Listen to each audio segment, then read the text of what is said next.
Right, as you can see, I've been filing this down. I've actually changed the center. I remembered I had a very old and ruined live center from this lathe right before, and I'm not the only person that's ruined these by using a pen mandrel on the end that didn't have the correct tip.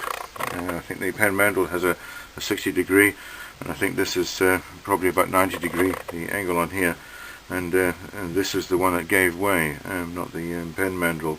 So yeah, of course this was when we all do this when we're beginners, and you end up with off centers and mandrels wobbling and all sorts of problems. But that's a good idea to keep that thing, even if it's a bit ruined on the end.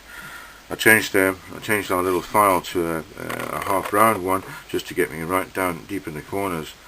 If we take a vernier now, you remember our magic number of 7 millimeters, which is the hole that we drilled in there. If I set this to 7 millimeters or thereabouts, yeah, it's just over 7 millimeters. Lock that.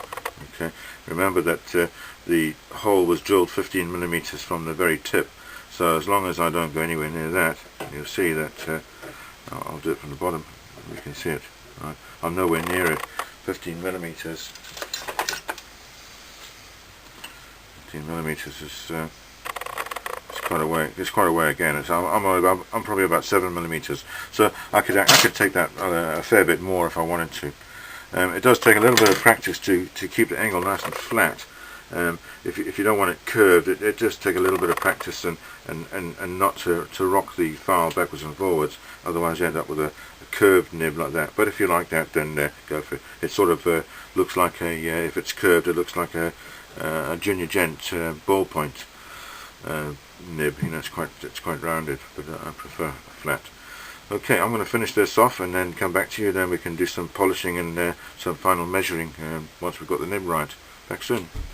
Right, so I've removed the tailstock. What I'm going to do is I'm going to finish it off with a smoother file now, and I can't show you this. Even if I could get the camera down there, it's not going to show you how fine that little point is. But I'll take some still shots and put it on our favourite pen turner's website. Right, let me carry on with this. See, now that it doesn't have the tailstock support, you can hear it complaining a little bit, but we're just going to go lightly. Try and take some of those deep scratches out before we attack it with the 400 grit wet and dry.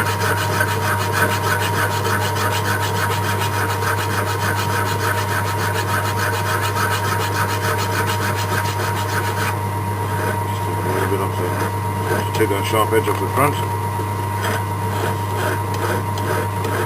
This is not a weapon, it's a writing tool, so we don't want any sharp edges.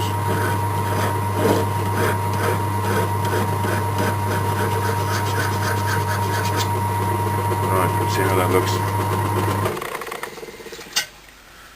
I want to take this out and try it with a refill and see what that shape looks like. Back soon. Right, I've put a refill. I'm not sure if you're going to be able to see this or not. I hope you can. I've got a refill in there, and I'm very pleased that the angle of the pen actually matches the angle of the front of the nib quite well. I'm quite happy about that. What you'll see now, if I push the transfer punch back up here to push the nib in and push the refill in as far as possible, you'll see that it goes quite a distance. Okay, that's also good news, because now I know that I can get a spring in there. There's room for the spring to go down, to squash up. The spring, of course, is just going to push the refill against the what is it? Lost it. Okay, the end of the pen. That's what the spring is going to push the refill back, and we're going to do some fine adjustment until the nib is exactly where we want it, which we'll do that now. Okay, back a sec. Right, we're back again. This portion of the pen is virtually finished, with the exception of a fair bit of sanding and polishing to do. But what we're going to do, obviously I've already tried it, but what we're going to do is to check the overall length for the refill, and to do any minor adjustments if necessary. You never want to have the refill modified in any way, because if you give it to somebody, then they're always going to have to modify the refill. That's a silly idea. You should always have the pen, modify the pen to make it suit. Good news and bad news is that the good news, which is more lucky news than anything else, is that when I tried this standard refill in this pen with the nut that I've been using, the bolt at least that I've been using all the time, when I screwed it in, it's exactly where we want it, and I'll show you that now. The nib sticks out, the tip of the refill sticks out exactly where we want it. I'm not sure if you can see that, but that's bang on. And it has the spring in there, and that's solid, so that's not going to go anywhere. So the bolt is screwing it down, the spring is pushing it back to keep it in place. So that's actually excellent.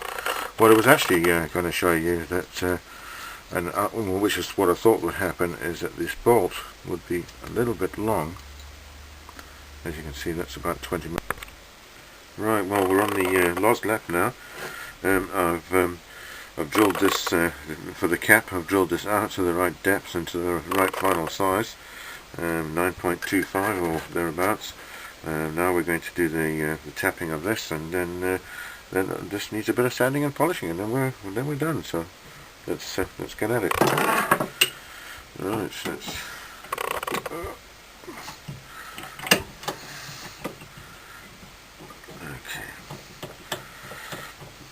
Right, same as before, lots of WD-40. I won't show you the whole lot, so I'm going to take it down to there, and then hopefully that'll work. Okay, this one I've got to be very careful with, because it's M12 threaded rod. I've got a 9.25 hole in there, and I'm drilling a 10mm thread inside it. So the M12 and the M10, there's not a lot of wall thickness there, and hopefully it doesn't break through. But what I'm hoping it's actually going to do is, as it's cutting, it's also going to stretch the wall a little bit, just to save us from breaking through. I'm hoping that's going to do that, but we'll soon see. If I was perfectly lined up on a metal lathe or a better lathe, I'd be okay. I wouldn't worry too much about that. But I think we'll be okay. Let's have a look. Just take it nice and slow.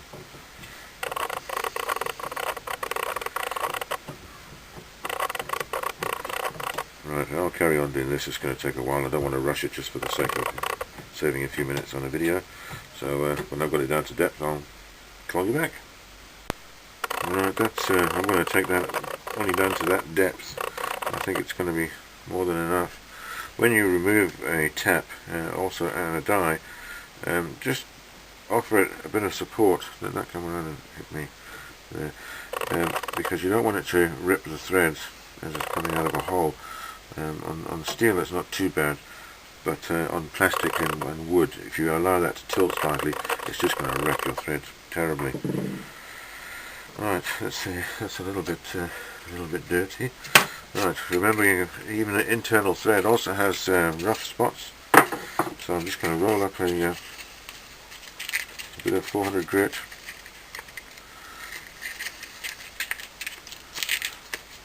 Come on. There we go. Right. Just take off any high spots, really. I don't want to scratch the pen as I'm putting the cap on. I think it'll be fine. There'll be a lot of polishing though, internal and external.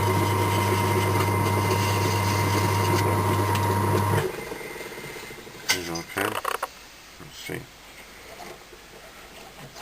Oh, look at that. Okay.